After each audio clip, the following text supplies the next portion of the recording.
जैसे किसान आंदोलन चला था, सबको मालूम है, आपको मालूम होना चाहिए, प्रमाण के साथ बताऊंगा, मीडिया सामने खड़ी है।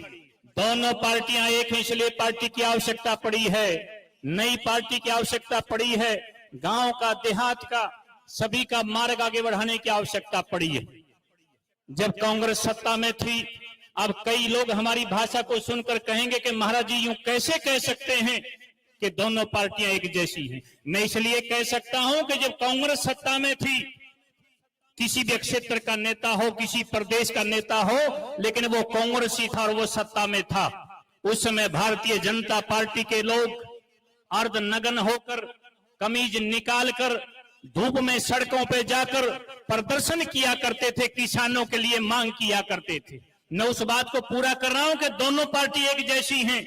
दोनों पार्टी एक जैसी कैसी है, इस बात को बता रहा हूं। जब कांग्रेस सत्ता में थी, भारतीय जनता पार्टी के लोग अर्धनग्न होकर सड़कों पर जाकर किसानों के पक्ष में मांग करते थे, एमएसपी दे दी जाए, किसानों को सुविधा दे दी जाए। और कांग्रेसी लोग क्या कहते थे मालूम है आपको? बड़ी चतुराई से मना करते थे, भाई ये मांग पूरी नहीं करी जा सकती है, ये काम नहीं हो सकता है।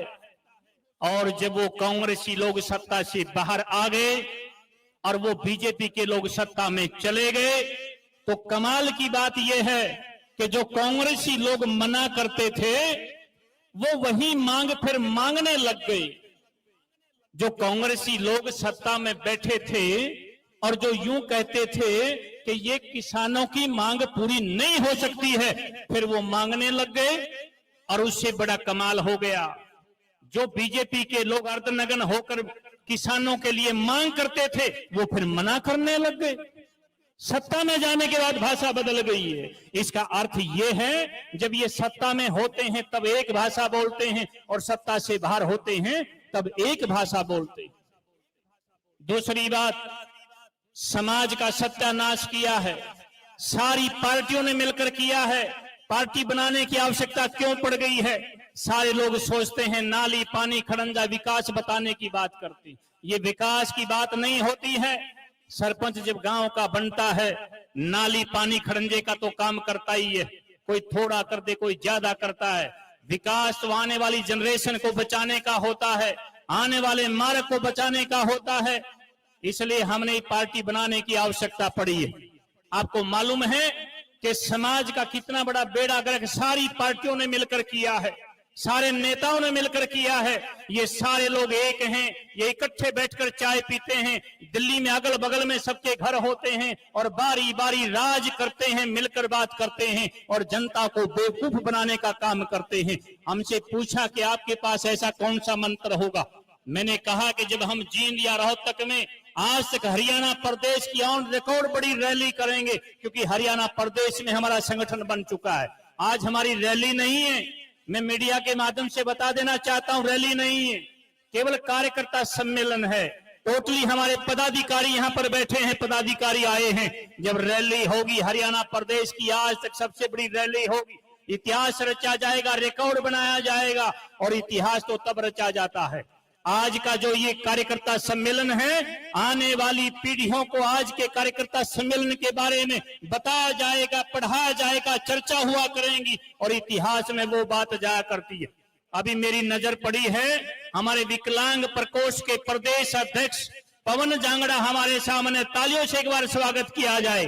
पवन जांगड़ा अपनी गाड़ी को आगे लेकर आए, गाड़ी आपकी आ जाएगी, यहीं पर आ जाएगी। विकलांग प्रकोष्ठ के हमारे प्रदेश अध्यक्ष झज्जर से आए हैं, फिर से जरा तालियों से स्वागत किया जाए, फिर से तालियों से। अब लोग कहते हैं कि आपकी सरकार कैसे आए? आप विचार तो करिए, आप देखिए, विकलांग होने के बावजूद भी और ऊपर से धूप पड़ रही है, फिर भी आप हौसला देख सकते हैं। इनके लिए फिर से एक बार आप तालियां बजा दीजिएगा। मैं अपनी बात को पूरी कर रहा था, मैं आगे बढ़ा रहा था। हम लोगों ने आगे बढ़ने का काम किया है, हमने चलने का काम किया है। हमारे साथ वो दो प्रकार के लोग चलेंगे, एक वो युवा योद्धा चलेंगे जो कुलदीपक बनना चाहते हैं। लोग पूछते हैं कि आप ऐसा क्या करेंगे? कुलदीपक वो कहलाता है जो इस बात का घमंड करता है, इस बात का गुरूर करता है कि मेरे कुल में जन्म लेने के बाद किसी ने भी इतना अच्छा सच्चा और ऊंचा कार्य नहीं किया होगा। जो मैं करके जाऊंगा वो कुलदीपक कहलाता है। जो कुलदीपक बनना चाहता है वो मोर्चे के साथ चलेगा। उसके पास बड़ी गाड़ी ना हो, बड़ा बंगला ना हो, उसके पास पैसे बेशक ना हो।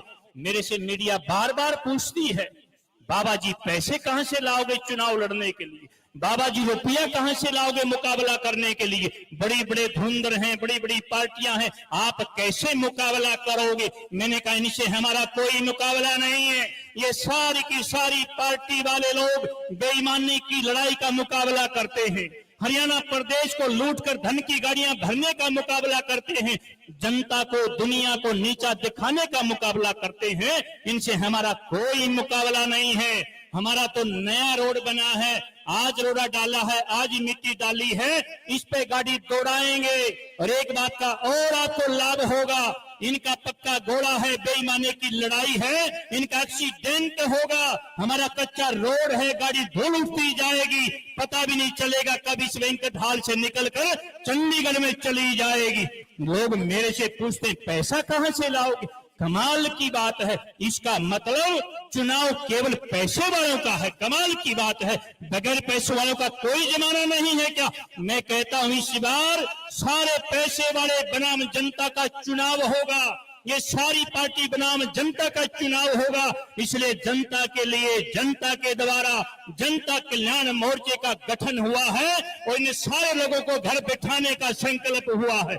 आप इस बात की कोई चिंता नहीं करें। मैंने कहा कि जब हमारी रैली रोहतकिया जींद में होगी, आज तक ये ऐतिहासिक रैली होगी, सबसे बड़ी रैली होगी, और उस रैली में जब जन कल्याणकारी योजनाओं की घोषणा होगी, उसके बाद मैं घोषणा कर रहा हूं, किसी भी पार्टी के पास, किसी भी गांव में, किसी शहर में, किसी वार्ड में एक भी व्यक्ति इनके पास नहीं बचेगा।